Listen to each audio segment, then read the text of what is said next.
Bienvenue dans cette nouvelle vidéo.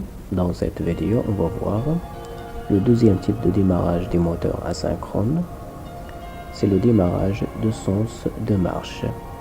On va voir un exemple de l'utilisation des moteurs asynchrones en deux sens de marche.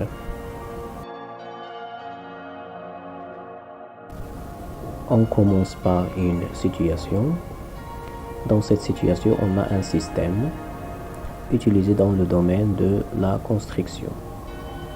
La fonction de ce système est de faire monter des charges de l'étage 1 à l'étage 2. Ces charges, ce sont les briques utilisées dans la construction des bâtiments. Le système est constitué d'un moteur électrique. Il va fournir la puissance mécanique nécessaire à la montée et à la descente de la charge, un réducteur qui va réduire la vitesse, adapter la vitesse à l'utilisation, et un tambour. Sur ce tambour, on a enroulé un câble métallique. Et pour limiter le mouvement du système, on a utilisé un frein de course en position descente et un frein de course en position montée. Si le système est en position basse, il va actionner le frein de course FCD. Et si il est en position haute, il va actionner le frein de course FCM. On va utiliser aussi un boîtier de commande. Il est constitué de deux boutons poussoirs, un bouton pour la montée et un bouton pour la descente. Si on va appuyer sur le bouton M, la montée, le système va monter jusqu'à actionner le frein de course montée FCM. Après, le système s'arrête, même si j'appuie sur le bouton poussoir M. Après, on va décharger les briques et on va appuyer sur le bouton poussoir de descente. Donc le système va descendre. Il va descendre jusqu'à actionner le frein de course FCT. Après, le système s'arrête. Même si j'appuie sur le bouton poussoir T, le système ne peut pas descendre encore. Le travail demandé ici est de faire le schéma de puissance et le schéma de commande du moteur électrique du système.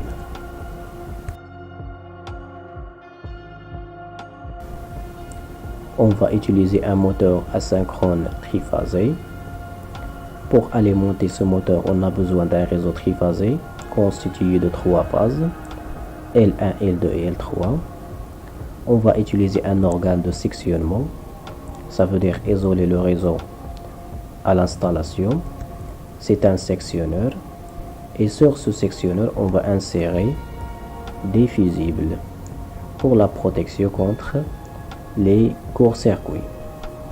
Après, on va utiliser un organe pour distribuer l'énergie au moteur. C'est un contacteur KM1. Et finalement, un organe pour la protection contre les surcharges, un relais thermique RT. Le moteur tourne dans deux sens. On va utiliser un deuxième contacteur KM2, KM1 pour la rotation des moteurs dans le premier sens et KM2 pour la rotation des moteurs dans le deuxième sens. Je vais câbler le contacteur KM2. Donc, le principe, c'est de permuter deux phases. Je vais permuter la phase 2 et 3. Le 1 reste le même. Donc, le 2 devient le 3 et le 3 va devenir le 2. KM1 fermé, le moteur tourne dans le premier sens. KM2 fermé, le moteur tourne dans le deuxième sens. On va utiliser un système qui empêche le fonctionnement simultané des deux contacteurs KM1 et KM2. C'est un verrouillage mécanique. Sa fonction est d'empêcher le fonctionnement simultanée des deux contacteurs KM1 et KM2. Si les deux contacteurs KM1 et KM2 sont fermés en même temps, on aura un court-circuit.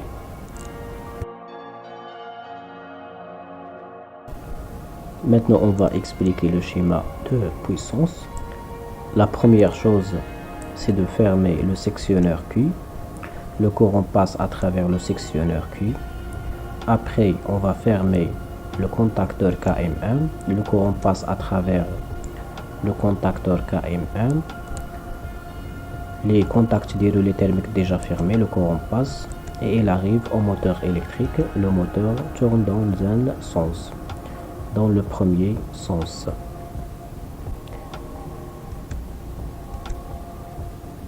Si nous voulons la rotation des moteurs électriques dans le deuxième sens, on va fermer KM2. Donc le courant électrique passe à travers KM2 et du contacteur KM2 au relais thermique et il arrive au moteur électrique. Le moteur tourne dans le deuxième sens. Il tourne dans le sens inverse du premier sens. L'ouverture et la fermeture des deux contacteurs KM1 et KM2 ne se fait pas par la main et ne se fait pas manuellement, mais elles sont commandées par une bobine. On va faire le schéma de commande de la bobine ou des deux bobines responsables de la fermeture et de l'ouverture des deux contacteurs KM1 et KM2.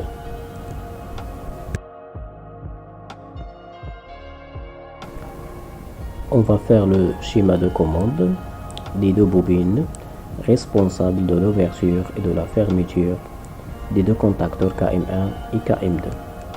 Je vais prendre deux phases. La tension entre phase et phase, c'est 400 volts.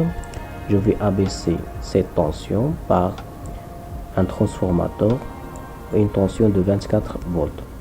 C'est la tension de l'alimentation du circuit de commande.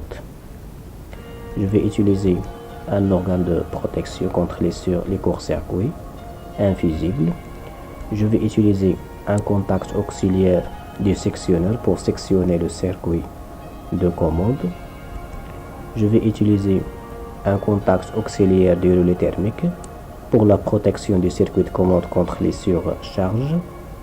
L'objectif du circuit de commande est de commander les deux bobines KM1 et KM2.